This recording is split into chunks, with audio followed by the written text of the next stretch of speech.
ចេះតែអានទៅបានជាប់ឆ្នោតមិនតាន់តែមកប្រហែលថ្ងៃផងឥឡូវនេះគេក៏បានជាប់មីនទៀតហើយគេបានអានថាតាហ៊ានគេចំនួន3នាក់គឺបានជាប់មីននៅក្នុងខេត្តឧត្តរមានជ័យតាហ៊ានម្នាក់បានដាក់ជើងចំណែកតាហ៊ាន2នាក់ទៀតកំពុងតែសម្រាប់ព្យាបាលនៅក្នុងមន្ទីរពេទ្យវាច្បាស់ហើយប្រសិនបើតាហ៊ានរបស់អ្នកចេះតែដើរចូលជ្រៅទៅក្នុងទឹកដីរបស់គេគឺច្បាស់ជាមានជាប់មានចាស់ជាមិនខាន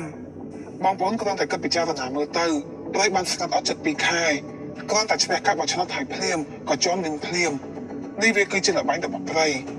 ឡូវនេះយើងមិនដឹងច្បាស់នោះទេថាតើប្រៃនឹងគេនឹងធ្វើបែបណាបន្ទាប់ពីជាប់មានរួចលើពីនេះទៀតអនុទានបាននិយាយថាគាត់នឹងលុប MOU 44នេះគឺជាឯកសារដែលនិយាយអំពីព្រំដែនសមុទ្ររវាងកម្ពុជានិងថៃដែលបានចុះហត្ថលេខានៅក្នុងឆ្នាំ2001ជាមួយនឹងលោកថាក់ស៊ីន MOU 44នេះវាក៏មានពាក់ព័ន្ធជាមួយនឹងឧស្ម័នធម្មជាតិនៅក្រោមសមុទ្រផងដែរតែវាមានតម្លៃចំនួន$300,000នេះខ្ញុំគិតថាប្រទេសប្រៃនឹងប្រហែលជាចង់លើកប្របាក់យកទាំងអស់តែឯងហើយបងប្អូនកងទ័ពជើងទឹកកម្ពុជាគឺមិនអាចទប់ទល់ឈ្នះប្រៃនឹងបានទេប្រៃនឹងគេមាននាវាដកធំភិកចៈនិងដឹកយន្តហោះតូចៗចំនួន1គ្រឿងនិងនាវាចម្បាំងធំចំនួន7គ្រឿងចំណែកឯកម្ពុជានៅពេលនេះគឺមានត្រឹមតែនាវាបែបដែនល្បាតប្រភេទធំដែលមានកាំភ្លើងតែប៉ុណ្ណោះ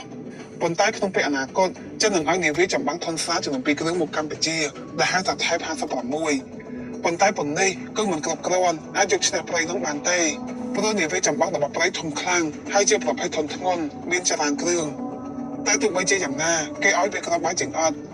ថៃ56នេះវាក៏មានមីស៊ីលប្រឆាំងនាវាដែរដែលវាផ្ទុកបាន4មីស៊ីលលើពីនេះទៀតវាមានប្រព័ន្ធការពារដែនអាកាសចំនួន8មីស៊ីលផងដែរប៉ុន្តែប្រសិទ្ធភាពវាបានប៉ុណ្ណាគឺយើងមិនដឹងនោះទេវាប្រៀបដូចជាប្រព័ន្ធការពារដែនអាកាស KS-1C ដែលកម្ពុជាបានទិញពីចិនអញ្ចឹងរ៉ាដាចាប់យន្តហោះចម្បាំង F-16 មិនបានទេ